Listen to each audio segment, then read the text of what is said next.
Merhabalar herkese, kanalıma hoş geldiniz arkadaşlar. Bu videomda motifle yapılan güzel bir roba modeli anlatacağım sizlere. Buradaki modelimiz oldukça farklı, hoş bir model. Bu kısım sanki kabartmalı gibi duruyor. Askılarımız çapraz bir şekilde hazırlanıyor. Arka kısım düğmesiz. Hoş bir model.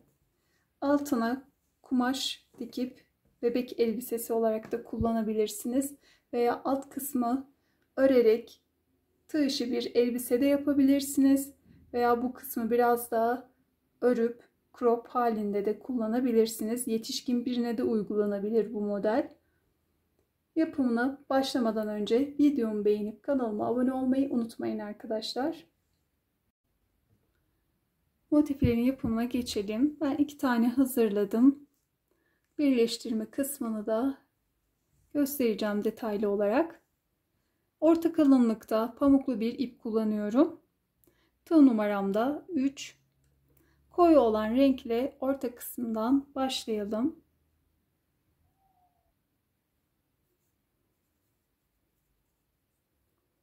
Bu şekilde ipin ucunu diğerinin üzerine atarak sihirli halkayı oluşturuyoruz. Ardından bu kısımdan batıyorum.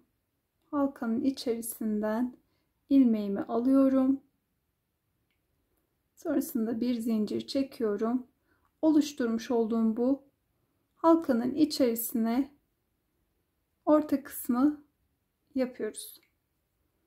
Bir doladım. Halkanın içerisine battım ve 3 ilmeği bir seferde ördüm. Ardından 2 doluyorum ve üçlü trabzan yapıyorum. Tekrar 2 doladım. Bir üçlü trabzan daha. Sonrasında 3 kere doluyorum. 2 tane dörtlü trabzan yapıyorum.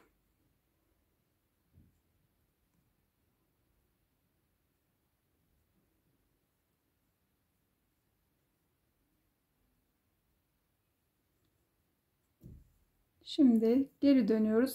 Aynı işlemi tekrarlayarak yaprağın yarısını yapıyoruz.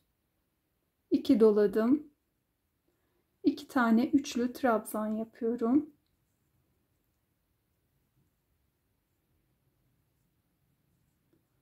Ardından bir doladım, battım ve üçünü birlikte ördüm. Birinci yaprağımız tamam. Devam edelim. Bir zincir çektim. İkinci yaprağa geçtim. Bir doladım, battım. 3 ilmeği birlikte ördüm. Ardından 2 doluyorum. 3 tane 3 kere de ördüğüm 2 tane trabzan yapıyorum.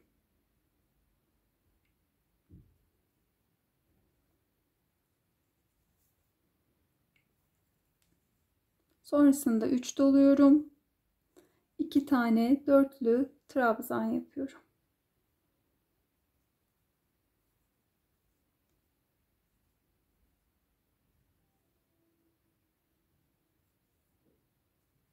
Tekrar 2 doladım. 2 tane üçlü trabzan.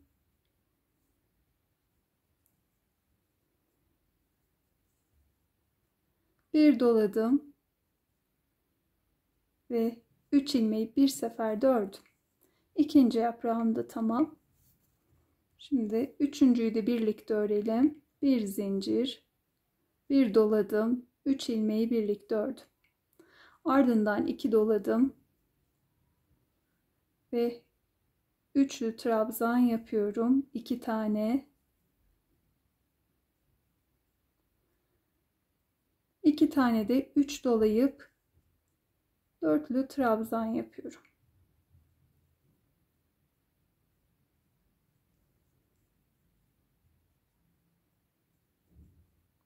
Ardından 2 doluyorum. 2 tane üçlü trabzan ve son olarak bir doladım. ve 3 ilmeği birlikte ördüm. 3. yaprakta tamam. 4.'yü de örelim. 4. yaprağı da tamamladım. Başta çekmiş olduğum bir zincirin yuvasına batıyorum. İlmeğimi aldım ve kaydırma yöntemiyle bu kısmı birleştirdim. Sonrasında 2 zincir çekip sıkılıyorum ve ipimi kesiyorum.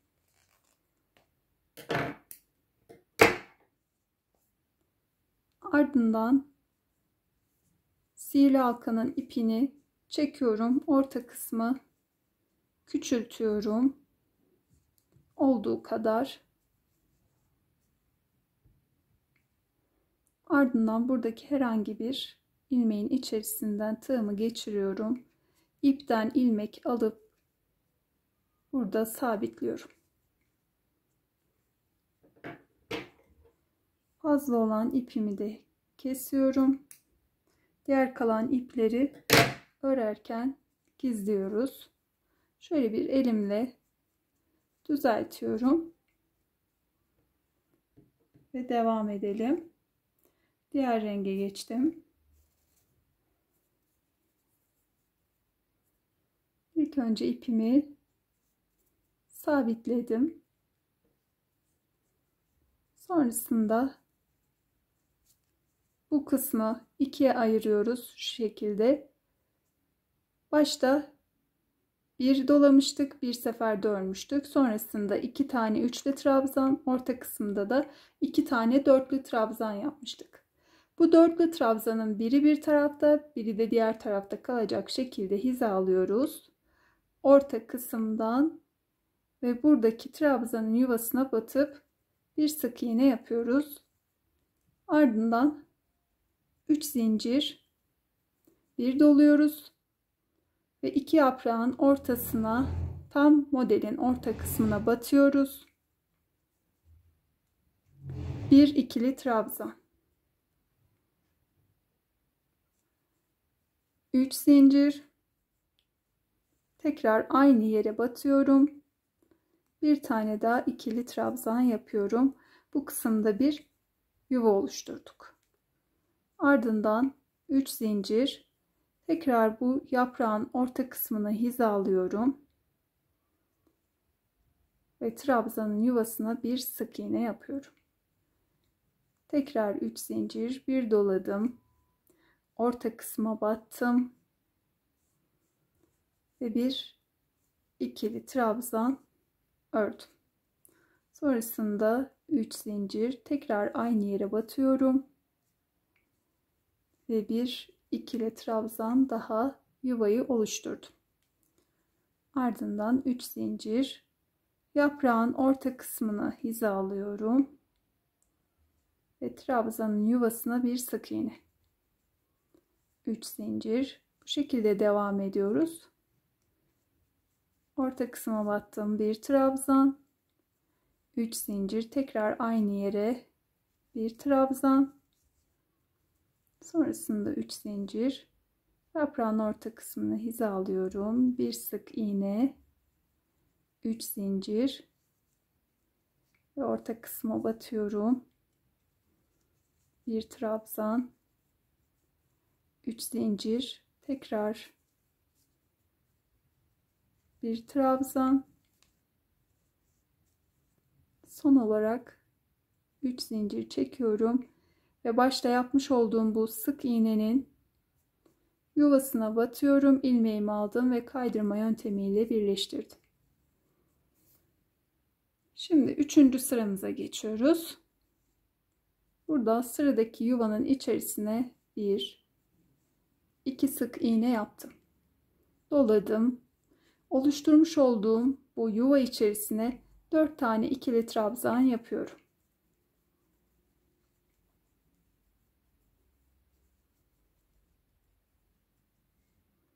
Dört tane trabzan yaptım. Ardından 2 zincir, tekrar aynı yuva içerisine 4 trabzan.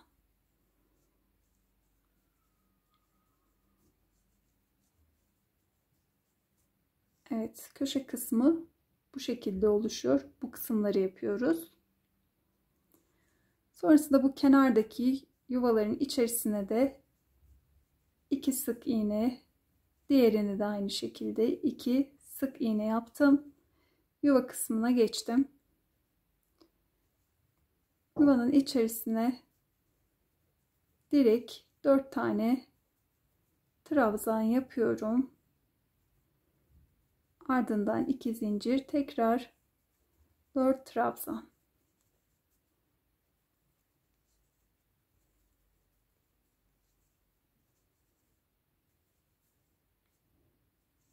Sonrasında sıradaki yuvaya 2 sık iğne, diğerine geçtim. Bunun içerisine de 2 sık iğne. Ardından yuvaya da 4 trabzan, 2 zincir, tekrar 4 trabzan. Bu kısımlara da ikişer sık iğne. Sıra sonuna gelelim. Son köşe kısmı da tamamladım. Diğer yuvaya geçtim. Buradaki 2 sık iğne yaptım. Başlangıçta yapmış olduğum sık iğnenin yuvasına batıyorum. İlmeğimi alıp kaydırma yöntemiyle sırayı tamamladım. Şimdi son sıraya geçiyoruz.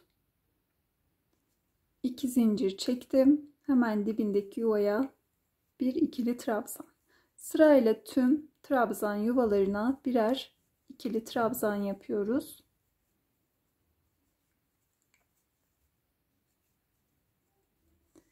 Köşe kısma geldim. Yuvanın içerisine 2 trabzan, 2 zincir, tekrar 2 trabzan yapıyorum.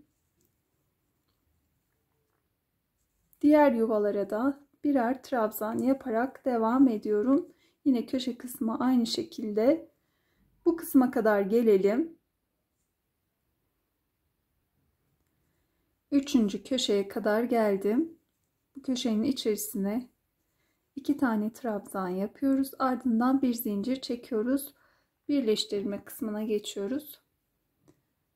Birleştirmeyi bu kısımdaki ilmekleri kullanarak yapıyoruz. Şöyle ilmeklerimiz var. Bu üst taraftaki değil de alta bakan ilmeklere batarak burada birleştirmeyi sağlıyoruz. Şöyle şu taraftan göstereyim. Bu alttaki ilmeklere batıyoruz. Başlayalım. İlk önce köşedeki yuva içerisine batıyorum. Bir sık iğne yapıyorum. Bu kısmı birleştiriyorum. Sonrasında bir zincir çektim. Ve bu kenardan şöyle ipimi bana doğru alıyorum. Sıradaki trabzanın yuvasına batıyorum. Şöyle alttaki ilmeğe batıyorum. Bakın üsttekine değil, altta duran ilmeğe battım. Ardından bir doluyorum. Sonra normal bir şekilde buradaki motife devam ediyorum. Buradaki 2 ilmeği bir, tığdaki bu 3 ilmeği de bir örüyorum. Sonrasında yine sıradaki trabzanın altta duran ilmeğine bu şekilde batıyorum. Battım. Tığıma doladım. Yuva içerisindeki ikinci trabzanımı yapıyorum. İlk önce 2 ilmeği, ardından 3 ilmeği ördüm. Devam ediyorum. Sıradaki trabzanın altta duran ilmeğine battım. Doladım. Ve bu kısma da battım, ilmeğimi aldım. İkisini bir, üçünü bir.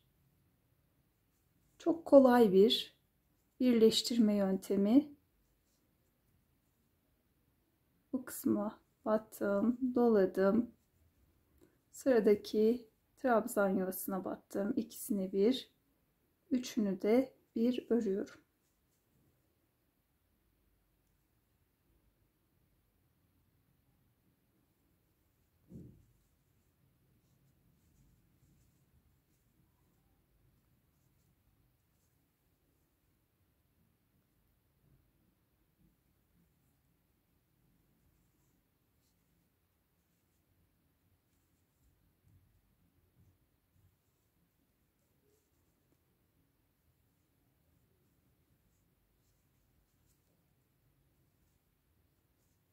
Devam edelim köşe kısma kadar.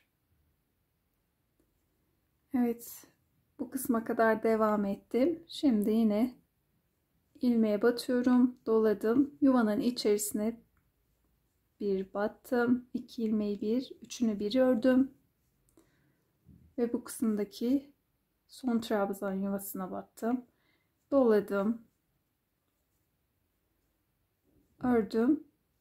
Şimdi bir zincir çekiyorum, köşedeki yuvaya bir sık iğne, ardından bir zincir ve motife devam ediyorum. Birleştirme tamamlandı. Yuva içerisine 2 trabzan, ardından kalan yuvaları da birer trabzan yaparak motifimi tamamlamış oluyorum. Son yuvaya da battım. Trabzanımı ördüm. Şöyle baştaki trabzanın yuvasına batıyorum ve kaydırma yöntemiyle ilmeğimi aldığım tığımdakinden geçirdim. 2 zincir çekiyorum.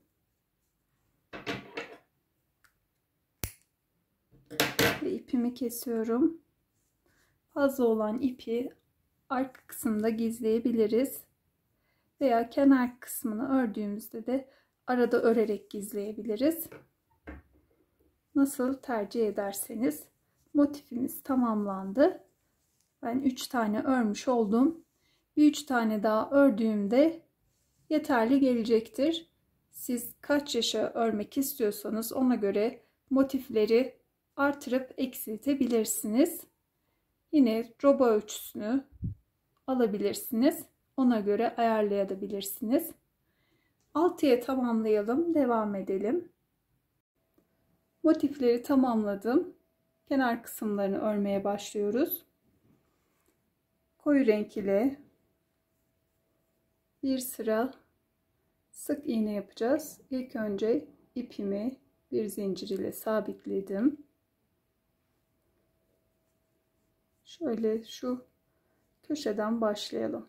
Buradaki yuvaya bir tane sık iğne yaptım. Ardından doladım. Her yuvaya bir tane çakma sık iğne yapıyorum. Doluyoruz. 3 ilmeği birlikte örüyoruz.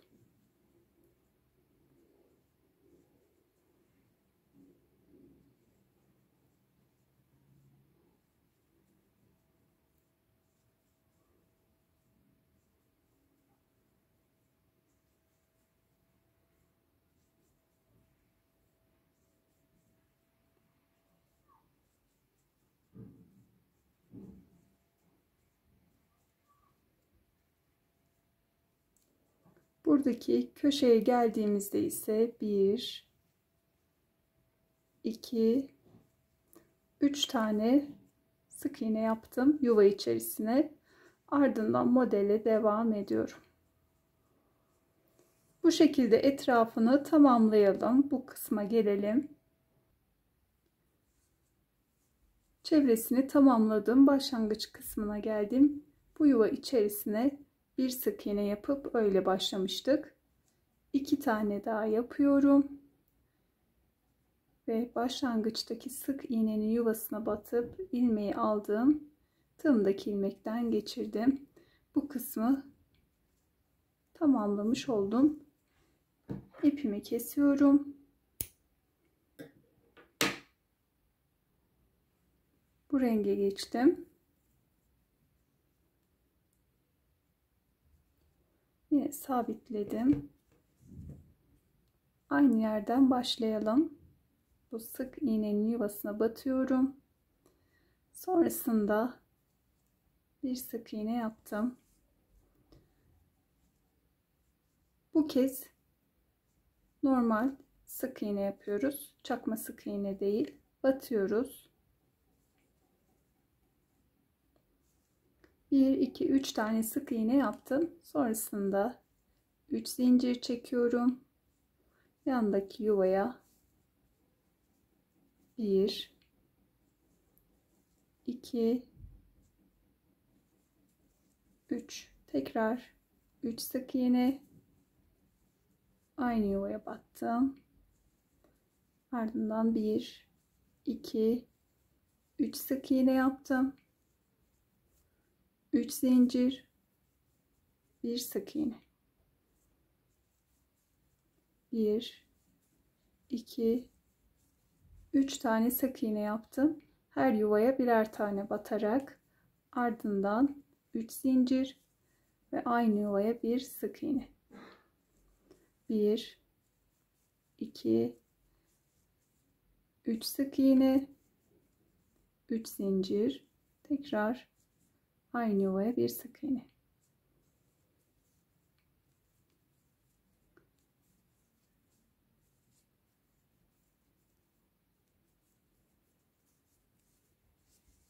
Devam edelim bu şekilde. Yine çevresini tamamlayalım. Kenar kısımlarda tamamlandı. Bu şekilde güzel bir görüntü elde ettik. Askı kısmına geçiyoruz. Şöyle bir ölçüsünü de vermek istiyorum.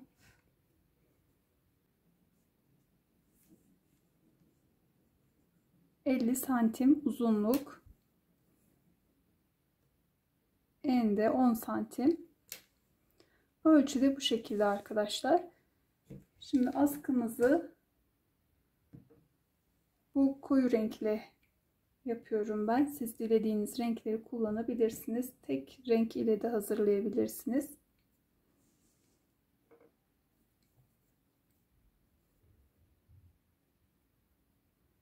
İlk önce sabitliyorum. Ardından modelimizi şu şekilde ikiye katlıyoruz. Burası arka kısmı olacak. Şöyle öne çevirelim. İki motif ortaya gelecek şekilde, diğer yandaki motifler de tam ortadan ikiye katlanacak. Bu şekilde ayarlamasını yapıyoruz. Askı kısımlarını buradan başlıyoruz. Bu kısımdan bu birleştirme kısmını hizalıyoruz. Buradan başlayalım.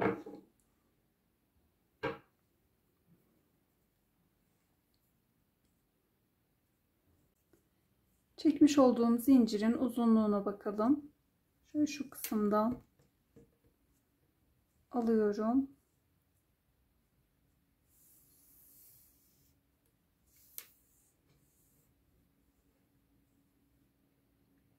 ...70 santim kadar zincir çektim.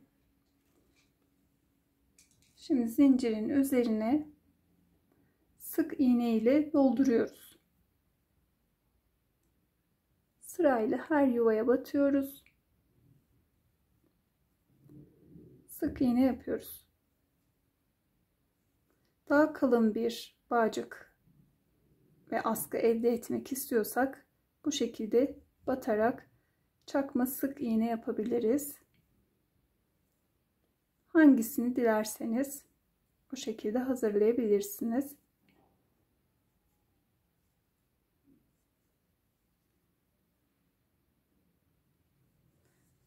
Evet, sık iğneyi tamamladım. Başlangıç kısmın hemen yanındaki sık iğne yuvasına batıyorum. İyice sıkıladım. İpimi kesiyorum.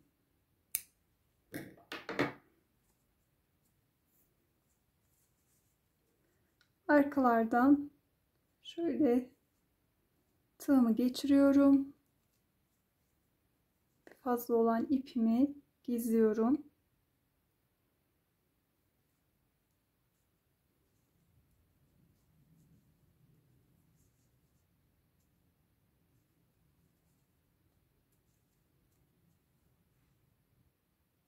Diğer askıyı da örüp tamamladım. Aynen buradaki birleştirme kısmını hizalayarak şimdi arka kısma geçiyoruz.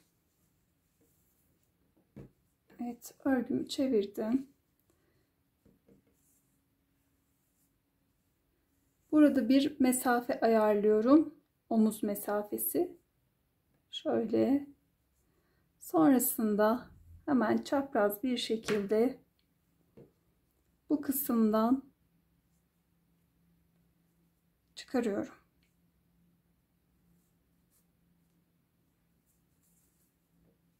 Evet. Bunun ayarlamasını da yine sonradan yapabilirsiniz.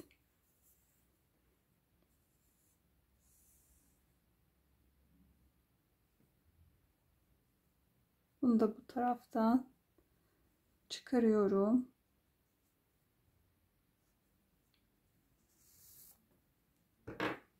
Şöyle düzeltiyorum.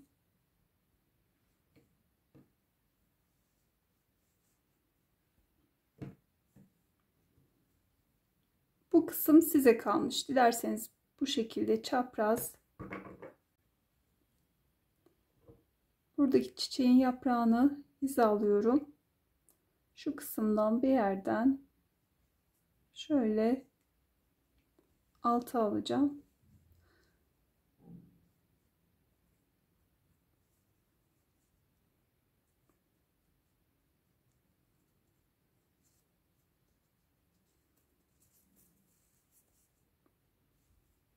Diğer tarafı da aynı şekilde eşitliyorum.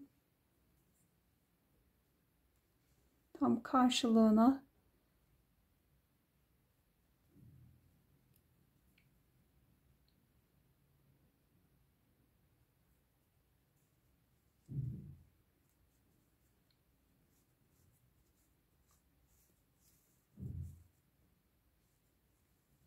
yine çevrilmiş olursa düzeltebiliriz.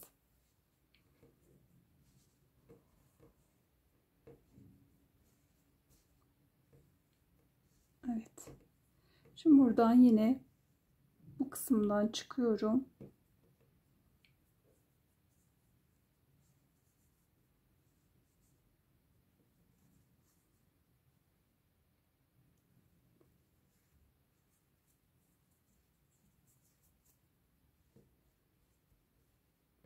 Yine bunu da aynı şekilde tam karşılığı olacak yerden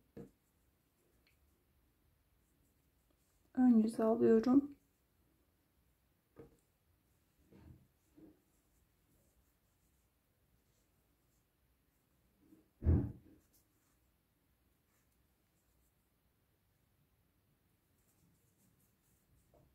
Evet, burası da tamamlandı.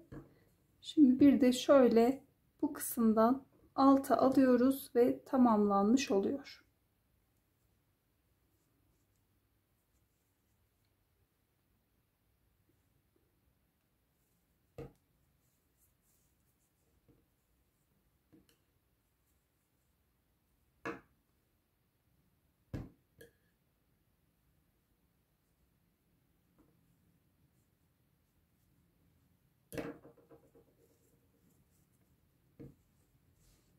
Ve tamamlandı. Yine buradaki bağcığı dilediğiniz modelde geçirebilirsiniz. Düz bir şekilde de olabilir. Benim yaptığım gibi çapraz da olabilir. Ve bu kısımdan bağlıyoruz.